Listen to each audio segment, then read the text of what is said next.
An event in the Middle East could shift the region's dynamics.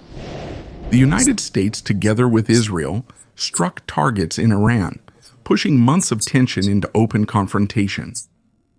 Iran has already responded with rockets aimed at Israel and American bases in the region, and this means the story can no longer be read as a one-time strike, but as the beginning of a new phase. It's not just about what was hit, but about the second and third steps. What will Tehran do? What will the markets do? And where is the line beyond which the conflict will start to spread through transportation bases and energy? In practice, this can already be seen in two things that are typical for modern conflicts: air and sea. In the air, there were immediate closures and diversions.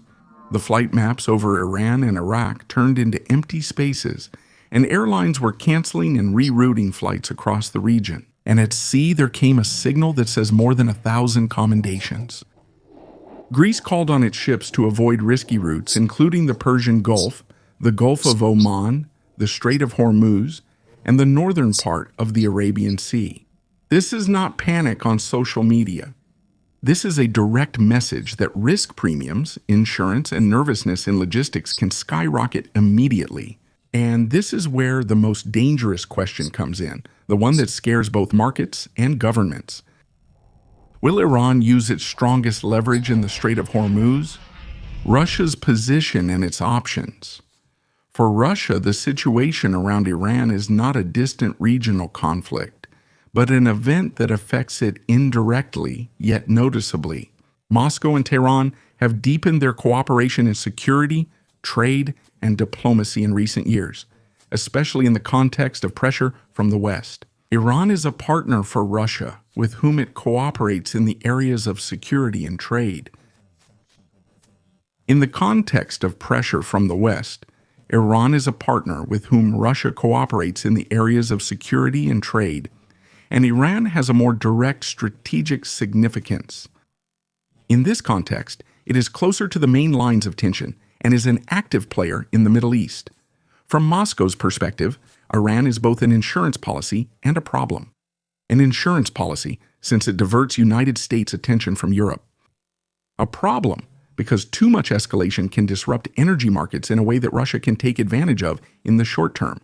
But in the long run, it can complicate its exports, insurance, transportation, and relationships with partners. If the situation in Iran were to escalate significantly, it would put Russia in an unpleasant, but not new, dilemma. How should it respond to American intervention without entering into direct confrontation with the United States itself? A military response from Moscow is unlikely at this point.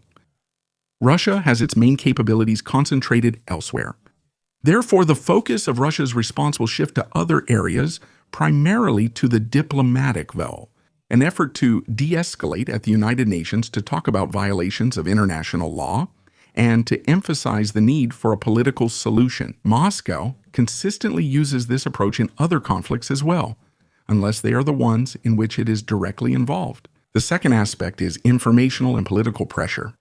Russia will interpret the conflict as another example of instability, which it claims is caused by unilateral actions of the United States. This narrative is intended not only for the domestic audience, but also for countries of the global South. And the third aspect is practical cooperation with Iran, as long as the situation allows, without public demonstrations, rather pragmatically and cautiously. So Moscow will be vocal on the diplomatic stage, but will also play behind the scenes, with information, energy, and by what it allows or does not allow Iran to obtain as technical assistance. What's important is that Russia, at this stage, is not escalating the conflict, but rather observing how it develops and trying to minimize risks to its own interests. What will China do, and why is it both a brake and a weapon for Iran? China will outwardly talk about de-escalation and stability, not because it cares about the American version of order, but because China is allergic to chaos in energy supplies. Beijing is a paradox in this equation. It is the biggest energy customer from the region, and at the same time, a country that has strategic relations with Iran. So China does not want Iran to lose. But even more, it does not want Iran to trigger a chain of events that would send oil prices soaring, destroy the predictability of transport, and make industry more expensive.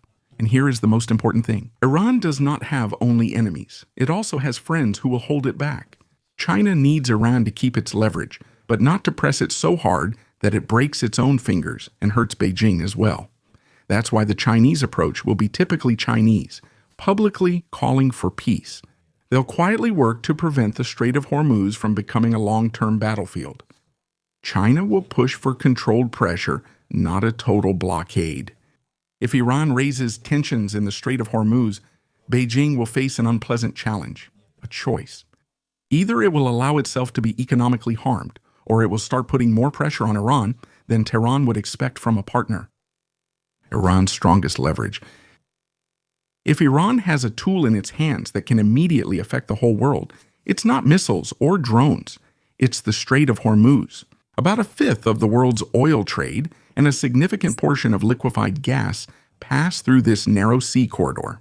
Every major incident in the Strait of Hormuz, therefore, has an immediate impact on energy prices, transportation, and the global economy. Iran has long stated that the Strait of Hormuz is its legitimate security zone and also makes it clear that it can disrupt this route if threatened. However, it's important to distinguish between a full closure and transportation paralysis. Iran would not be able to completely close the Strait of Hormuz without direct military confrontation with the United States and its allies. That would mean an immediate escalation, which Tehran, just like Washington, recognizes as extremely risky. What is much more realistic is controlled pressure. Iran has the capability to deploy naval mines, detain or harass commercial ships, use Revolutionary Guard speedboats, or carry out limited drone or missile attacks from the coast. Even a few such incidents would be enough for insurance companies to raise premiums or refuse coverage, shipping companies to reroute their routes, and oil prices to spike sharply. All it takes is a combination of three things: an incident, uncertainty, and headlines.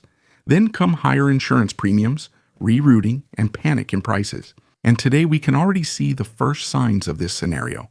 Warnings for shipping and recommendations to avoid risky routes around Hormuz. That's exactly the zone where a conflict can be waged without an official declaration of war. And yet, it can punish the whole world. For Iran, it's a way to send a signal without crossing the line into total war. At the same time, it's true that Hormuz is not just leverage against the United States. It's also a sensitive point for Asian economies, especially China, the Arab states of the Persian Gulf, and ultimately for Iran itself, whose own exports depend on the Strait. That's why the most likely scenario isn't a dramatic declaration about closing Hormuz, but rather a gradual increase in tension, testing reactions, and creating uncertainty. In other words, Hormuz wouldn't have to be closed for the world to feel its consequences. However, it's important to emphasize one more thing. A blockade of Hormuz would also hit Iran's economy hard. What happens in the coming days won't just be about what Iran or the United States does, but about where the escalation spiral stops. And Hormuz is exactly the place where this line can get very close very quickly. What will happen next? An American and Israeli strike on Iran doesn't automatically mean a big war. However, it does mean entering a phase where every next decision carries global consequences, and where the biggest damage can happen without massive fronts, through transport, prices, insurance, and a series of small incidents that change the behavior of the entire market. Tehran's reaction, Moscow's cautious stance, pressure and restraint from Beijing, and the nervousness around the Strait of Hormuz together create a situation where the margin for error is extremely small. Russia will not push itself to the front line in this conflict. Instead, it will observe developments, protect its interests, and try to take advantage of the resulting chaos for its own benefit politically, energetically, and informationally. China will do the opposite. Outwardly, it will call for peace. Within the system, it will push for stability, because chaos in Hormuz is a price it would also have to pay. Iran, on the other hand, has tools that may not look like war, but their effect can be comparable, and that's exactly why the coming period will be decisive. Not by grand statements, but by concrete actions. Whether the tension can be kept below the threshold of open conflict, or whether the world will move one step closer to a wider escalation.